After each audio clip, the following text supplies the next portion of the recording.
Hi everyone, good evening. Um, welcome. Kenny, I'll be back. I'll be right back. Don't worry. Kenny, I'll be right back. How's everyone? Sorry, it's really freezing here. It's really freezing. Really freezing. Like, Kenny, don't worry, I'll be back. Just give me some time. Let me do some work. I'll be back. All right. Really great to have all of you back in here. How's everyone doing? All right. So, this is a continuation of the Canada Immigration Cafe with my brother Best Agofure. So, how's everyone doing? I'm sure you've noticed that my location has changed. Yeah, I'm currently not in the country. I'm out hustling. Sorry, my eyes are. But hey, we have to continue. So, this is a Canada Immigration Cafe.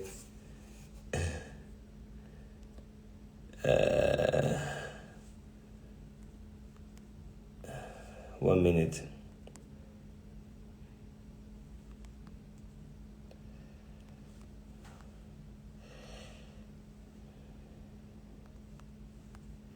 Okay. All right.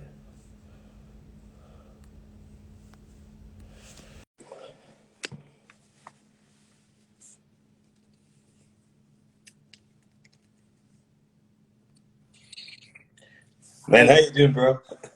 I'm doing good. Your location is different now. Bro, trust me. Where are you? Where are you? I'm in the UK, but it's actually really cold here, bro. You don't have your sweater, your winter coat, or anything like that? I do, but I'm inside. I'm inside. I have something really heavy.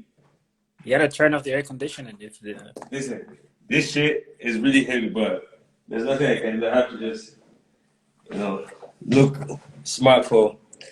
So how's it going? It's going good. It's How going many good. degrees are you on?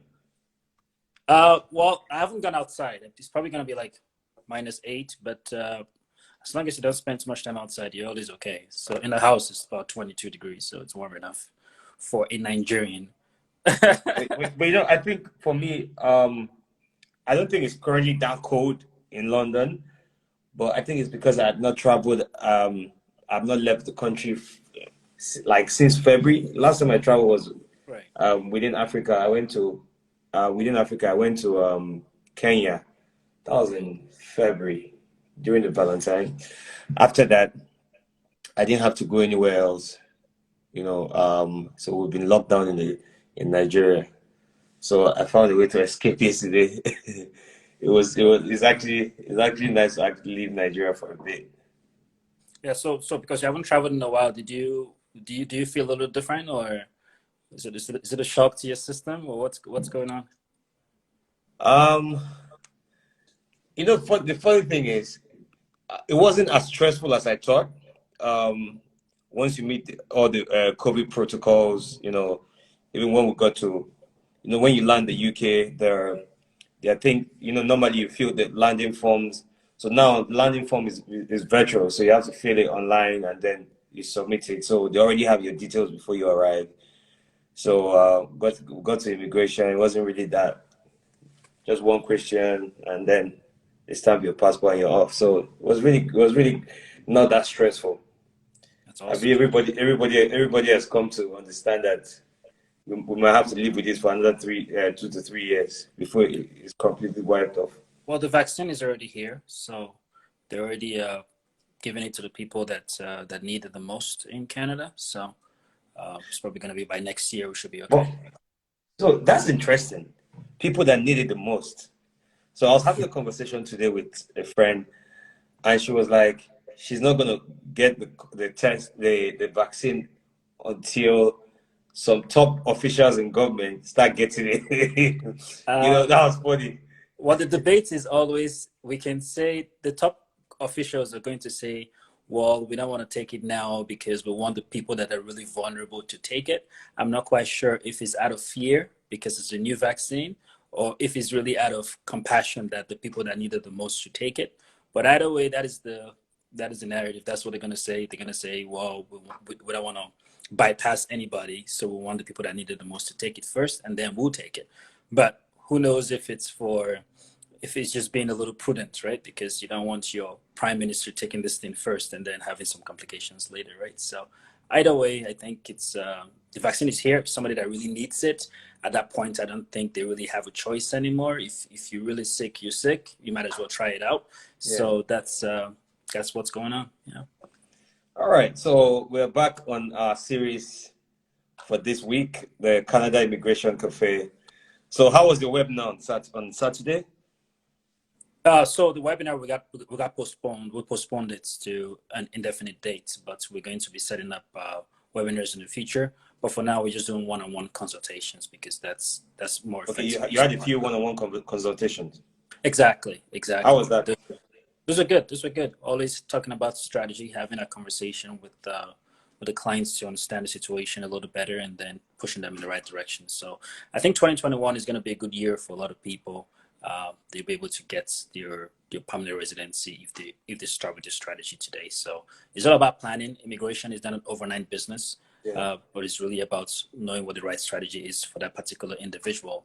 And if they start applying some of the things we talked about, then they should be able to start coming to Canada starting next year, because we do need at least 1.2 million people in the next 3 years. So I want a lot of Nigerians to be on that list of people invited. So. All right, so on today's show, we have a few questions. They're like about 11, 12 questions. But I know that, when we're having this conversation, before I ask another question, you might have answered that question, but I would always like to just throw it in for us to throw more light on it. So first, the first question is for before we get into it, for people that did not join us, so that they can tell their brothers and their sisters, I want you to quickly do a 1-minute quick recap on what we're talking about, and then we'll get into the questions. Awesome. So, well, this is the Canada Immigration Cafe. We've had 2 episodes now. The first episode, we were talking about express entry, which is one of the most common immigration pathways to Canada, to the federal skilled worker program. So essentially people that have at least 1 year work experience, that speak good English and have a post-secondary education, they're able to immigrate to Canada as permanent residents. Canada needs 1.2 million immigrants within the next 3 years. That's about 400,000 people a year. And so this would be a good pathway for people to strongly consider. Another thing we talked about in the next episode was the province of Quebec, which is French territory, Canada. Yeah. Some people have been stuck in the express entry pool for a long time, and it's looking like Quebec, it's a little more forgiving in terms of points, and Quebec is also an immigration pathway as well, as an alternative for people to consider, or even your first option as well. The reason Quebec is a little more forgiving is because they give you points for different factors that other places won't necessarily give you points for. Like Quebec would give you points for your level of education, like a bachelor's or a master's, but it will also give you points for what you studied in school based on what they need in the province. Quebec would also give you points for your children. If you have children, Quebec would also add some extra points to it as well. And French is not mandatory. It's not mandatory for you to speak French to be able to immigrate to Quebec. Of course, you want to learn French when you arrive in Quebec, but it's not a mandatory requirement to immigrate into Quebec. And so that's one interesting pathway for sure that Nigerians should be considering as well, because Quebec also requires less minimum funds compared to the federal program. Today, we're going to be talking about international students. We're going to be talking about the study in Canada option, which is also a very viable option as well for some people to consider. I did study in Canada myself. I immigrated to Canada about 12 years ago, and I started as an international student, and I'm a citizen of Canada right now. So it's an option that works as well. So that's what we're going to be talking about today. All right. So that's a very interesting one, because there are a lot more people that really want to school abroad. Some people say, oh, it's actually expensive schooling abroad and all of that. So let's just start with the first thing a lot of people always are scared of. Okay, I leave Nigeria, my parents are paying my salary, my parents are paying my school fee, or maybe my uncle or my aunt or my brother or my sister is paying my school fee in Canada. How do I lift that pocket money, voila from them, right? Right. So, So, so as a student in Canada, am I allowed to study and work? yes, of course. It's Canada is a wonderful country. Like I studied here myself, so I am very up to date with what's going on. The students are allowed to work up to 20 hours a week. Right now in Nigeria, when I was growing up, students generally don't even work. They don't work until university. NYC sometimes is students' first official job, but in Canada, students are able to work. International students are able to work up to 20 hours a week, and they get paid as you're working, right? So it helps them make a little bit of extra money, but most importantly, they get valuable work experience, because experience will get you very far in Canada. So as you go into school, you're working, you're making some extra pocket money to maybe take care of your little expenses, and you're also able to get work experience that you can put in a resume that would help you when you're trying to look for a job in the future. So there's people there's what I say, oh well, I have a lot of money, I don't want to work, and maybe that's okay for them. But I still think even if you have money, you still want to be working so you can get that Canadian experience. Canadian experience is important for the career that you're looking at in the future. So yes, to answer your question shortly, they're able to work, but they also need that Canadian work experience to improve their chances in the future. So for a lot of people, we're talking about age the last time. Um, for a lot of people who believe that, okay, maybe because of their age and points, they might be unable to migrate to Canada, immigrate to Canada. So can I immigrate with my spouse and kids? Yeah. So for and we're speaking about studying at this point, I guess. But the when somebody comes to study in Canada, so for example, uh, someone comes to study, say, masters, they're able to also come with your kids and your spouse, right? So what would happen is one person gets a work permit, a study permit to study, so they can go to school, they can study, they can also still work 20 hours a week. But then the spouse, the accompanying spouse, is going to get an open work permit. An open work permit is different from a closed work permit. So an open work permit means they can work for any employer that they choose. A closed work permit allows you to work for only one employer. So the person can come study, they can come with your spouse, and the kids can also come along. And when the kids come, the kids can also go to school for free. Okay. So if you want to do the calculation, you almost have to say, well, how much is it costing me to raise my children in Nigeria, for example? Yeah. So if you want that standard education, that's Canadian education standard, for example, how much is it going to cost you in Nigeria? I don't know. But you'll be getting that for free in Canada. So technically, if the tuition for the children is a little more expensive in Nigeria, you can just transfer that money for yourself and use it to study in Canada, and your kids can start going to school for free. So it's really about weighing things out to see what works for you best. But if you're here going to school, you can work part-time. Your spouse can also work full-time, so that helps with some of the finances as well. And the kids can also go to school for free. And Canadian education is top notch. So Okay.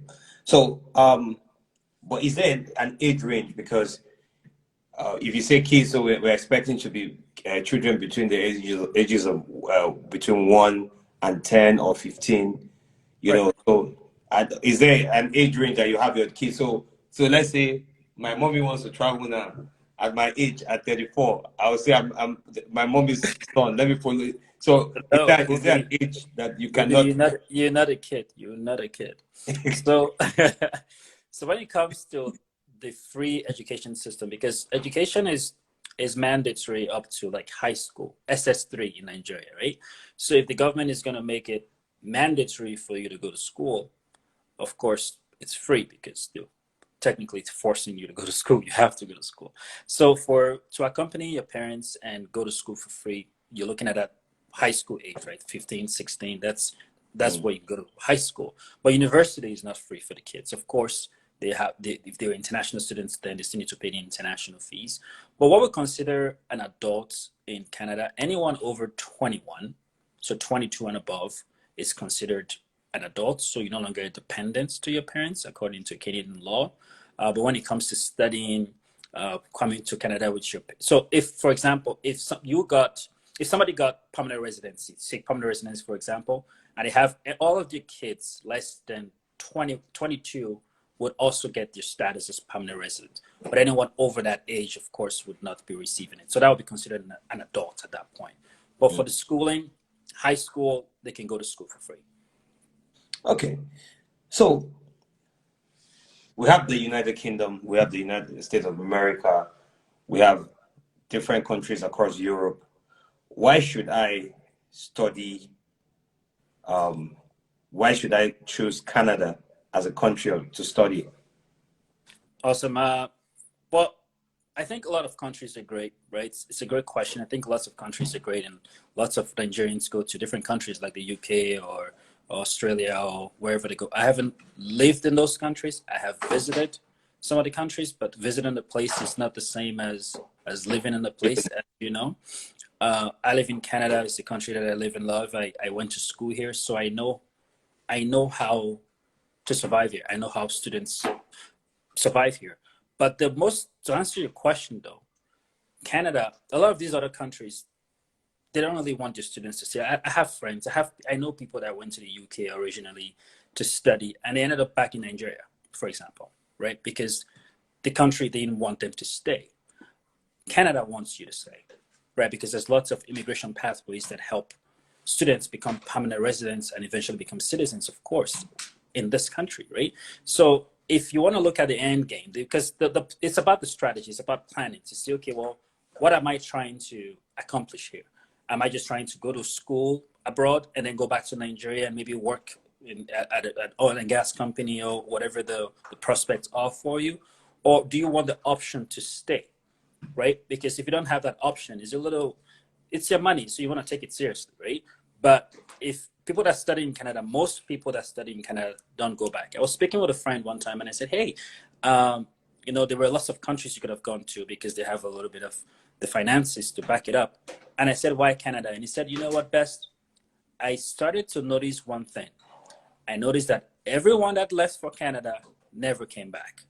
And I laughed and I said, okay, well, so that's a big difference, right? We want people to come here. It's the second largest country in the world, but we only have 36 million people. Of course, we need to populate this country for the economic prosperity that it represents, right? But we want, of course, if somebody studied here, they're already like one of us, and we want them to stay. So it's important to consider it that way. Okay, so one very important thing is in Canada. So you said something, but I need to make sure that I got you right. So if you study in Canada, it's easier for you to get permanent residency when you're done studying. Of course, there's lots of immigration pathways that help international students that studied here to stay behind, and other countries are trying to change the laws to do this as well now. But I know a lot of people that went to other countries, like say the UK, for example, and they did the undergraduate, which cost them a lot of millions in naira, right? And then just to stay back, they ended up doing masters again, just so they can remain in the UK. And some of them now I've heard trying to do PhD. It doesn't make sense. In Canada, with a bachelor's, you can stay behind. There's programs that can help you stay. First, you get a postgraduate work permit, right, which is usually valid for 3 years, meaning you can stay and work for 3 years, make some good money. Of course, if you've paid a lot of tuition, you would be able to make some of that money back, right? And then you're also able to stay behind. I think it's a wonderful option for sure. And of course, Canada is safe compared to some other countries out there, and we don't have the gun violence issue as much, and we don't have the racism as much. And of course, there's gun violence and racism and other issues in lots of other countries, but you don't hear about that in Canada as much, because Canada is it's considered a very, very safe country. So it's about where you want to put your money and what the end goal is, right? If it's just to go study really quickly, go back to Nigeria, of course you can study anywhere. But if you're thinking about your future and how you can actually become a permanent resident and citizen, and you want to be considering Canada for sure. All right. So cost. Let's say I bring my kids and they are done with high school and it's time for university, right? And let's say they're doing a 4-year course. What do you think is the cost for them? How much do you think it costs to school in Canada? Well, cost is relative because it depends on the school that you go to, right? Because not every school is the same cost. If somebody is trying to go to University of Toronto, for example, of course it's going to cost a little more than going to a school that is not as popular, right? So that's one thing. But when it comes to international students and cost, it's always, you need your tuition money, which is the amount for the school fees, and then you need an extra $10,000. This is all Canadian dollars, by the way. So let's assume your tuition was 12,000 Canadian dollars, which is about 3 point something million there. So 3.5, okay? And then you also need to show that you can take care of yourself for 1 year, which is $10,000, right? So you put those two together, you're at 6.5 million there. That's what it will cost for one international student to come to Canada. But of course, if the parents came here and they did what they were going to do, like they studied and they happened to get your permanent residence, which is very likely because they studied in Canada, they would not, the kids would be permanent residents at that point, and your tuition would be next to nothing, right? It would be a lot more affordable. And also, even if, say, the parents can't afford to send the kids to university, the students can always get loans and grants from the government, and the tuition would be a fraction of the cost that international students would be paying anyways. So it's always a winning strategy. If the parents come here, the kids will eventually get the permanent residency when your parents do. And if they were coming from Nigeria directly without any permanent residency, you want to be looking at the tuition amount, whatever the amount is for the school. The average will be about $10,000 to $12,000 at least for studying in a regular university, plus $10,000 of proof of funds. So we're looking at about 6 to 7 million for 1 year for school. Okay, so some people, you know how Niger people are. Generally, you want to come through the easiest way to get into Canada. So let's say I get into Canada now, and I start school. Can I stop school and get a job? Well, that is, getting a job after school, during school is not forbidden, but you can't stop school, okay? Because the intention, because the people that set this, the system has to have integrity, right? The reason you apply for a study permit is because your intention is to come here and study. That has to be your primary intention. Now, of course, we let students work 20 hours a week when school is in session, of course, and they can work full time during the holidays. But just quitting school and going underground and trying to just work full time will be a very silly thing to do, because it would really affect you. You can easily be deported, and which means you lose all the money you've invested up to that point, right? Because you've been deported, and it makes it difficult for you to come back, of course. But also like you can't even like get lots of permits after, like your postgraduate work permits is you're gonna have an issue for sure. So you don't want to. If you say you're gonna come study, you want to come study. If you say you want to come on a work permit, you want to come on a work permit. So you want to be really careful about which pathway you come, because people that set up this law, they're not stupid, right? Yeah. So you have to stick with the plan. But of course, like for me, for example, when I was going through school, I decided to work at some point a little more. But what I did then was I did an internship, like a co-op, right?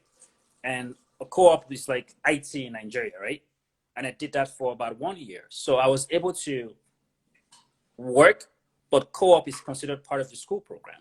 Mm. So it's really about the strategy. You just can't quit school and just start working full-time somewhere else, because that's not the reason you came.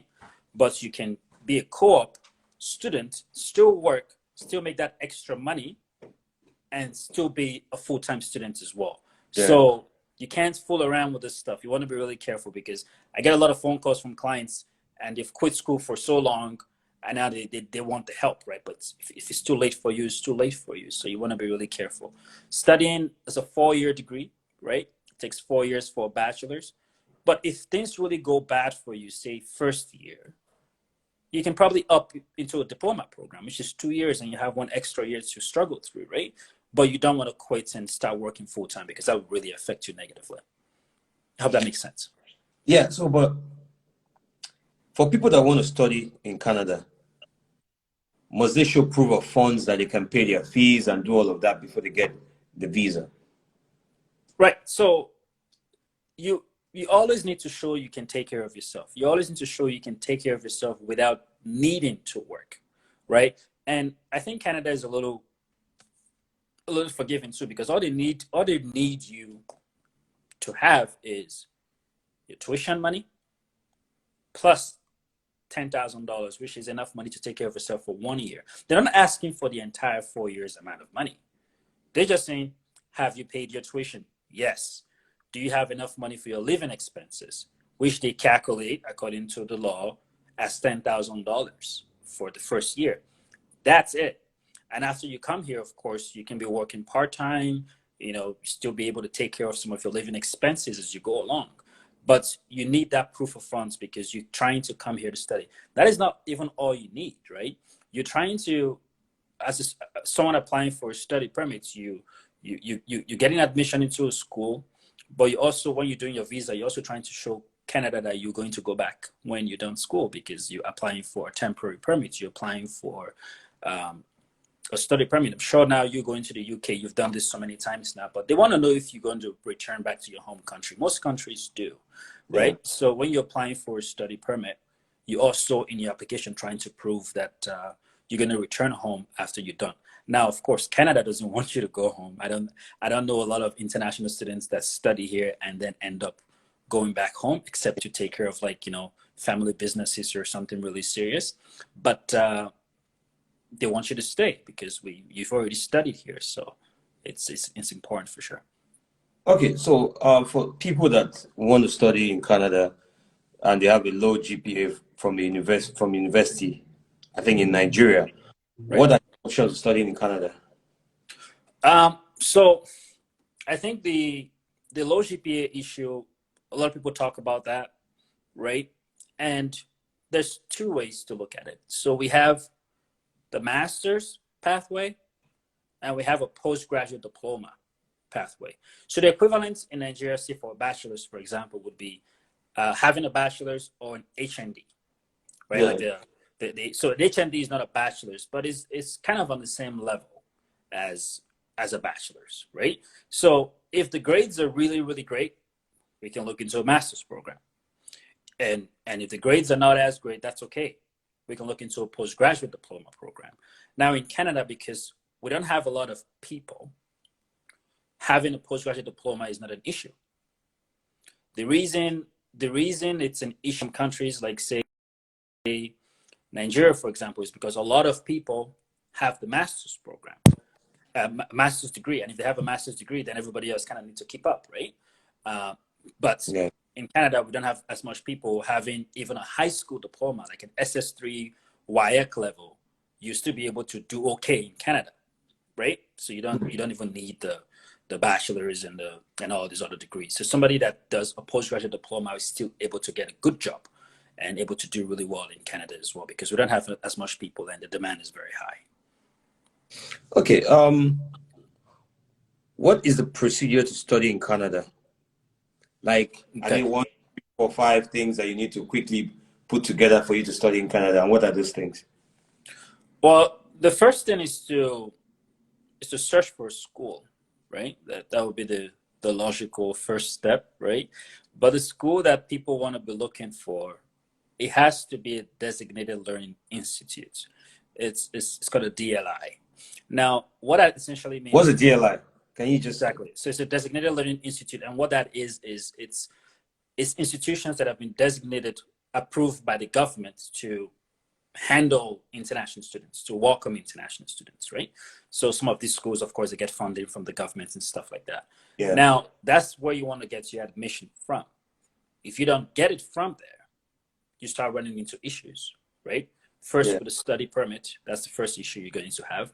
But even if you get the study permits as well, at the end of your stay, at the end of the degree, you might not be able to get a postgraduate work permit, which is very important to getting permanent residency, because the postgraduate work permit is usually valid for about 3 years after a bachelor's degree, right? So if you get that work permit, you can work for an extended period of time, and within that time, you can also apply for permanent residency, right? So now if you don't apply to a designated learning institute, even if you get your study permit approved, you will not be able to apply for a postgraduate work permit, meaning you finish school, you got to go back to your home country. And that is not part of the plan. So that's the first step, getting the right admission from the right school. I'd also say Nigerians should be very careful as well, because having a passport from Nigeria is different from having a passport from France, for example, or from the United States. It is not the same thing. So when you're applying for a program, you want to apply for the right program. You can't, like, say you're a nurse in Nigeria, right? You studied nursing, and then all of a sudden, now you're applying for an engineering program. I'm not saying people can't change. People can't change their perspective. Of course, you can. You can be a nurse one day and become an engineer the next day. But according to Canada law, of course, you're trying to prove you're going to return back to your home country, like we talked about, right? So if somebody was a nurse, and then all of a sudden now they're trying to come into Canada to study engineering, it's a bit of a red flag, okay? Because it means you're just trying to get into Canada and you don't really plan on going back. I'm not saying that is the intention of the person, but I'm just saying it looks a bit shady, right? Because you were one thing one day, and then all of a sudden you're switching careers. So you want to first search for a school that is a designated learning institute. That's the first thing. Secondly, when you apply for a program, you want to try and make that program as close as possible to what you studied for your undergraduate, for example. Right? So it should be close enough so that way you don't get your visa like immediately like rejected, right? So you want to start there. And then of course you want to have enough money in your bank account to show that you can take care of yourself, right? And now there's people that contact me and say, "Oh, I want to come to Canada by January. It's December." It's not possible, right? I know there's people out there that would probably lie to you, but I don't do that. I got to be honest with you. Admission season is a strategy. Exactly. Admission season is generally January and September for most programs, right? So, of course, January is not possible because we got to apply for the admission. It takes at least a few weeks for you to get that. And then you got to apply for a visa, which takes a few weeks as well, a few months, right? So January is already at the door. Somebody just asked a question there. He was saying, the person was saying if you can get student loans. Quick response is no. Right? No. You can't get student loan because student loan is for people that live here, permanent residents, citizens. Because what would happen if, Canada gives you a loan, you come study, and all of a sudden you're gone, right? Like you disappear. We can't find you. We don't know where you live, right? So student loans is not possible for international students. You need to have enough money to take care of yourself. That's the reason during the study permits, they were trying to find out if you have enough money to take care of yourself. So looking for a loan is even a bit of a red flag itself, because you should have enough money to take care of yourself. All right. So I know this question I'm about to ask is kind of weird, but I have to ask it. What's the difference between studying in Nigeria and studying in Canada? 1 and 2. What's the best university in Canada? Okay. Best university to study in Canada. What's that university? Okay, so I'm not going to prop any school up or anything like that. So the way it works is Canada is different. So in other countries, say, let's use the United States. We have Ivy League schools. You got to be going to Harvard or going to these other schools. Else it's like you didn't really go to school at all, right? So Canada, our education system is standard. First of all, you want to go to where you can afford. Let's start there, because for a lot of people, it's about the money, right? You want to go to a school that you can afford. And the standard of education here is, compared to Nigeria, is like night and day. You can't even compare it. I almost think it's ridiculous to compare, right? Because here we don't have, say, strikes, for example. I mean, rarely would you see anything like that. So a 4-year degree is going to be a 4-year degree, right? Like I've seen people 4-year bachelors take them 7 years in Nigeria because of all the ASU strikes and everything else. So you can't even compare that, right? I've watched videos about professors being bribed, and you can't. That never happens in Canada, right? Because you will not be coerced to bring a little bit of money and buy. You don't have to buy handouts, a textbook from the professor for you to pass the course, type of thing, right? Like it doesn't happen, right? And the education standard is wonderful. I can't even begin to compare it, right? Because I did spend some time in Nigeria before I came here, and you can't compare the levels of education. Like I talk to kids sometimes from high school, secondary school, and even at that level, they can have a very intellectual debate with you. This is like 15, 16-year-olds, right? You talk to them and you're like, whoa, what's going on here, right? So compared to like universities, like is like night and day. I remember when I first started school, and the professor said, okay, well, this exam is a take-home exam. You're gonna take it home for about a week and then submit your papers like after. And I was thinking, oh wow, I'm just gonna go on the internet and just Google everything and I'll have all the answers. I'm going to be okay. But that's not the case. The professor actually marked those exams a little bit more difficult. But it's about knowing do you actually know your stuff. It's not about memorizing things, cramming things in your head. In Nigeria, I understand people memorize things a lot, and that's maybe a good strategy for Nigeria, but it wouldn't get you very far here, because a lot of the exams are case studies. For example, what are you going to memorize for a case? They give you a whole case and they tell you, analyze this case. What is your analysis? What is your alternatives? What is your recommendation? Why did you pick this recommendation? And you do all of that. That's not something you memorize. That's something you have to have the skill to analyze and then give the answers, right? So it's not about cramming. It's like night and day. You can't even compare. I don't want to sound a bit rude, but if you take somebody who went to university here and you take some people, I'm not saying everybody because some people are pretty special. You take some people that studied in some other countries, you can really tell the difference, right? It's like night and day. You can't even compare. Yeah. Like for me, I'm currently studying in one of the international universities, and it's actually different, right? It's totally different from how universities in Nigeria are. Assignment. You got to get that work going. You have to do research. Right. You use the online library. You have to use it. Every opportunity you have to just keep working. So for someone like me, I want to come to Canada for PhD. How can you help me? Like, what are the let's say today, best, I want to come to Canada for PhD because I know that there are PhD people, people that want to do,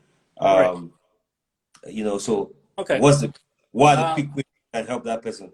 Because don't forget that a lot of people that are PhD are actually people that are currently busy in Nigeria, or they are busy with work. They want to find a way they can get it, in the slightest, with the closest possible time. How they can get in? How can you help those people?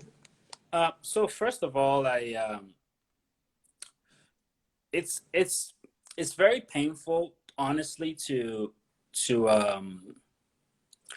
see people that want to do PhD except they absolutely need to. Of course, Canada is. So think of Canada as a very huge space that don't have a lot of people. I wrote an article one time about credential inflation in Nigeria. Okay, so about credential inflation. Credential inflation.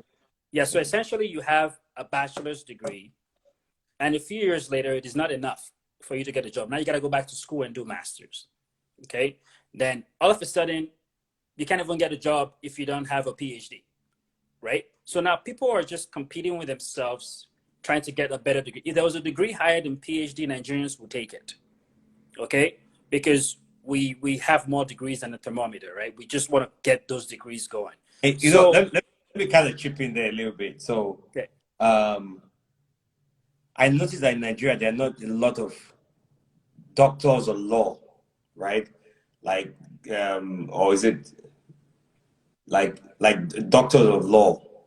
So every time I think about it, I said, okay, I want to become a doctor of law, right? So because it just has that mindset that I just have that mindset that there are not a lot of them. Because Yeah. in Nigeria, once you're an engineer or a doctor or you're a lawyer, you believe that, especially the professional courses, that's it. You know, with accounting, you go do your ICANN and other things and get other professional certifications to put to Right. beef it. But for Right. someone like me, I'm like, you know what? I want lawyer, get a master's in law, get a PhD in law. You keep going, you keep going. Yeah. So, So, so so that's the that's what I'm saying. mentality. Yeah. Nigeria, we love degrees too much. Okay. So like my company, we're affiliated with more than 1,000 schools in Canada. We can always find somebody a program to study. But why PhD? We don't care about your PhD here. I was working at, even I was a co-op student at the time, an IT internship. And my director said, you know what, Best? When you graduate, the day we hire you, that's the day we stop caring about what you studied in school. It is now about this is the job you have to do. Can you get it done in the most efficient and effective way possible? That's all Canadians care about. Okay. So, like I said, about a high school here sometimes is even okay. Just a high school, secondary school, school sets, whatever you call it in Nigeria, sometimes it's okay. There's drivers of say a bus driver made $70,000 last year, right? That's a lot of money, right? And then people go to do regular diplomas, a bachelor. I didn't even have a master's myself, and I'm doing okay. We don't need a master's in Canada. But sure, if you want to get it, get it. There's times where people apply for jobs in Canada and they don't even get chosen because they're overqualified for a job. What does that mean? Wow. It means you have too much degree. Like you can't even you don't have the experience, but you have all these degrees, PhD and all that stuff. So I've seen people actually remove their high degrees from the resume so the employer can pick them. Because you need to understand it from the employer's perspective as well. He's a little afraid that if he hires you, you may not be happy with the job because he's not paying you as a PhD person, obviously, because the job. And it makes it, yeah. Of course, the job in the job posting, he said he needed somebody with a Bachelor of Business Administration, for example. You have a PhD in something else. He's gonna think, well, if I hired Ubi with a PhD, would Ubi be happy with this job? And the answer is no, because Ubi, after a few months, Ubi is gonna think, I really don't belong here because I got this PhD. Yeah. This is not really my place. So the employer doesn't even want to hire you because he's a bit afraid because he needs to get a return on his investment because hiring somebody takes time. He needs to prepare for an interview. He needs to hire you. He needs to train you. And sometimes that learning curve could take up to a year, right? And then all of a sudden, you get too comfortable now and you start having some ideas and you say, well, I want to leave to another job. Now that the employer is a bit disappointed, right? So next time somebody applies to that job, he's a little more careful. So PhD is not the solution in a lot of cases. There's different immigration pathways. Chances are if you have a master's, there might be immigration options for you. If you have a bachelor's, there might be immigration options for you. So let us have a conversation to talk about strategy instead of trying to stack on degrees that might not even be useful to you. Because Canada, we care more about experience, more Canadian work experience, what you can actually do, your skill, than your degree. In other countries, I understand, like Nigeria, because I live there, so I can talk about Nigeria, is we care more about the degree than the actual know-how. Can you do the job? There's a lot of people in Nigeria that have these degrees, but they've not worked. So this is really important because I found out that in Nigeria, the guys that do most of the work are the ones with like the BScs, the diplomas in offices. And Exactly. the ones with the big degrees, the PhDs, the doctorate, guess where they are? They're in positions where they're just dishing out orders. Exactly.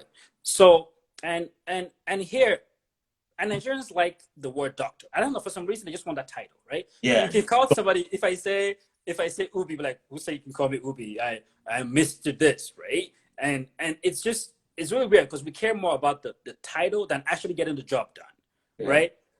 Canada, we don't care.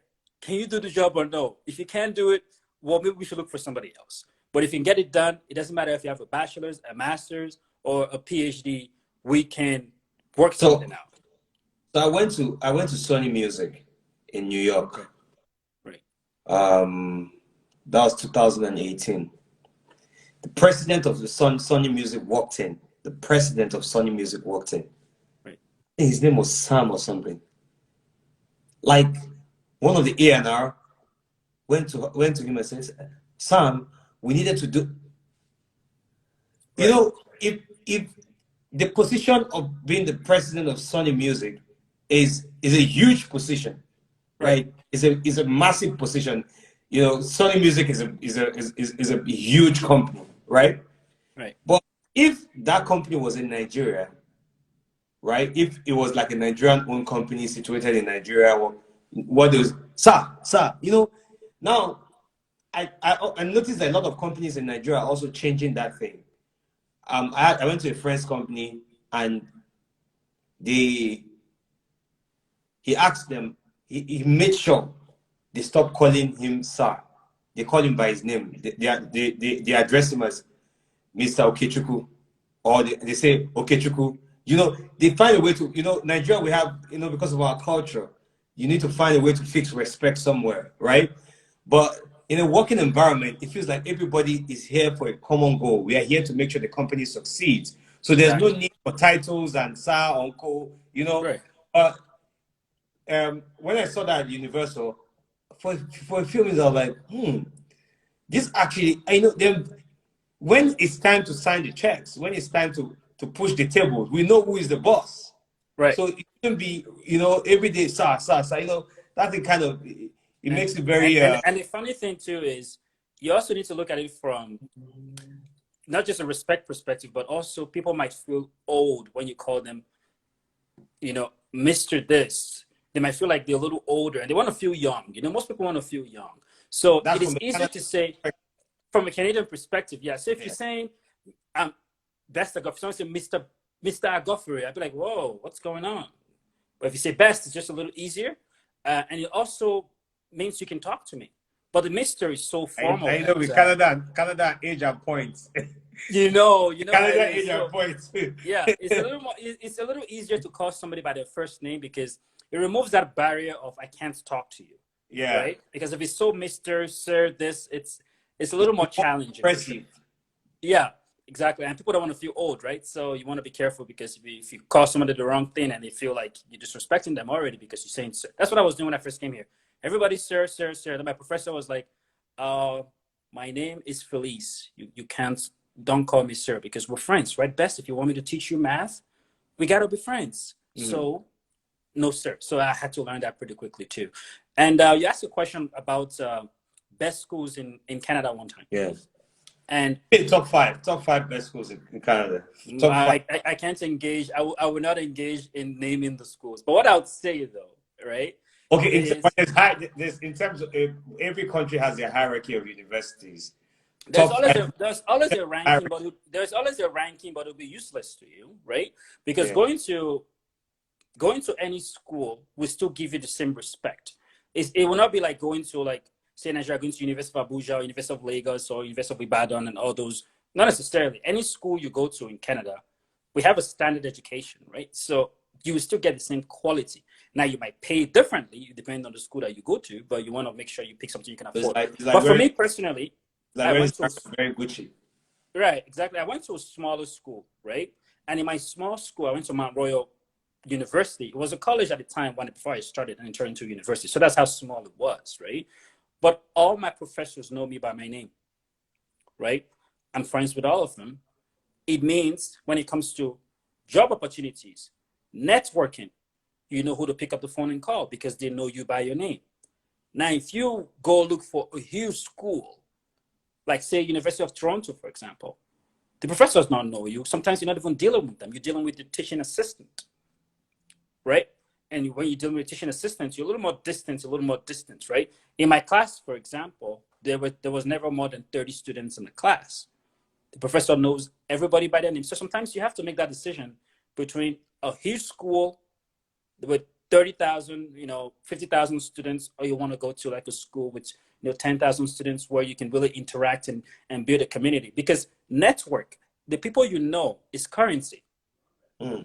That's currency right there, right? People You you don't have to know, have a lot of money in the bank, currency. but if you know good people, you will get far. And I know, we know how we talk about, the people it's really what's important, right? Yeah. So if you go to a smaller school where people know you, even after you graduate, you can pick up the phone and say, "Hey, buddy," because you know the people you went to school with. It's Yeah. I think personally, now this is my personal opinion, right? That you might do a little better than when you go to a school that nobody even cares about you, right? And you still end up paying even more money anyways. And same with a smaller city too. Someone just commented on that. That's good. A smaller city might welcome you a little better, right? Because people will talk to you, they will wave at you, they'll talk to you, they want to know more about you. You go to a city like, say, Toronto, for example, which is like mini New York, nobody knows you, nobody cares. And we're always on the go. And then all of a sudden you're crying and you're saying how lonely you are. I think we want to be strategic. It's all about how much money do you want to spend and what is your objective, right? Some cities are more expensive than other cities. And you integrate better, in my opinion, in a smaller city, in a smaller school, than going to a big city and a big school. Because lots of people, they just want to go to Canada, and the first thing they think about is Toronto. But Toronto is not the only part of Canada. You want to think globally and see what works best for you. Canada is the second largest country in the world, and there's room for everybody. You can live in most places. So it's important to think about. All right. So the series continue tomorrow. I know that we're going to continue tomorrow with a lot. I think today has been this is the third one. I think today has been my best because we kind of have gone into a lot of things that people are actually have been thinking about. Like every day, we keep raising the bar, and people get to understand properly what traveling to Canada is. The advantages. I believe there are a lot of advantages to travel to Canada. And studying in Canada or bringing all your entire family into Canada. So now something is interesting. Although I said it earlier, when you call someone Mister or you say Sir, it makes the person look old because in Canada you all like to calculate age. So which is fine. The younger you are, the more points you are getting. So that's Right. so tomorrow we're gonna go deeper into some of the questions that I've asked today. So if there's anything that you wanted to say today to add to close up the session, you have the floor, so we can call it a day. Yeah. So one question that I get from people is, are they guaranteed a job? Guaranteed a job after they graduate, right? Yeah. Of course, in life, there's never guarantees 100%. But which goes back to my point of having meaningful connections in your network, and that is currency. Mm. If you go to a big school, a huge school, nobody knows you, you're kind of like one of the numbers, right? And you go through it. Of course, you can still get a job, and that's okay. But if you went to a smaller school, you'll be able to have that network and know those people, right? But Canada it's a blessing for real because it's the second largest country and we don't have enough. We need people. So if you study here, you have the opportunity to immigrate permanently and you'll be able to find a job, right? Mm. So it doesn't really matter where you live. I think there's plenty for everyone, Yeah. right? That's just how the country is set up. So if you study here, you're able to find a job and it wouldn't be a problem. But of course, the more you make yourself hireable, the better. Like if you worked while you were going to school, part-time, you had some Canadian work experience as you were going along, right? If you did co-op, which is like IT, like the internship, you have some more Canadian work experience as you're going along. So it helps you a little better than if you just come to study in Canada, don't work a day in your life before you graduate, don't want to work at all, and your resume looks a bit empty. Canada still really appreciates volunteer experience too. So even if you're not working for pay, but you're giving your valuable time to volunteer to different causes that you're passionate about, employers really love that too. So it's important to always try and have that Canadian work experience. So tomorrow we're going to be diving a little deeper into some of the immigration conversation. I think tomorrow as well, we're probably going to open the floor and try and pick some more questions from what people are asking as well, so that way we can answer some more of them. So stay tuned, guys. Canada Immigration Cafe continues tomorrow. We're going to have episode 4. So I am excited. I hope you're excited too. And I hope you enjoyed our session today. So follow us follow us on Instagram as well. We do post some helpful things as well. So this is the Instagram handle. I'm going to pin it up here. Right. It's Tofino Immigration. And also you can visit our website if you need that one-on-one consultation, so we can give you your own unique strategy to immigrate to Canada. It will be nice for you to send us a message, book a consultation on our website as well. So it will be good to talk to you, because Canada is welcoming 1.2 million people within the next 3 years. I'd like you to be one of them. I'd like you to be here so you can experience some of the wonders that Canada has to offer. So it's important. All right. Well, you need to dress warmer, by the way, so you stop freezing in London. But thank you for being. Don't worry, just give me 2 days. I'll get used to it. Get used to it. Get acclimatized. I'm sure the morning I'm just going to jog on the street without because at some points, we're going to need to do a show in Canada. You need to dress warm. You need to be ready. I know, right? Awesome. All right. Thank you so much for coming. It's good chatting with you. You take care. We'll see you tomorrow same time. Thank you. See ya. Bye now. Bye. All right, guys. Thank you for hanging out with us on the Canada Immigration Cafe today with Bess Nagofure of Tofino Immigration. So follow him, ask him more questions. Send him a DM to get a one-on-one conversation with him. What we are doing now is just create awareness, but a one-on-one strategy and everything you need to know about Canada immigration. You can talk to Bess. Bess has everything. You can, from the way he speaks, you know that he has everything that you need, right? So talk to him. I'll see you guys tomorrow, same time, 9 p.m. Nigerian time. So I'll see you tomorrow. Bye.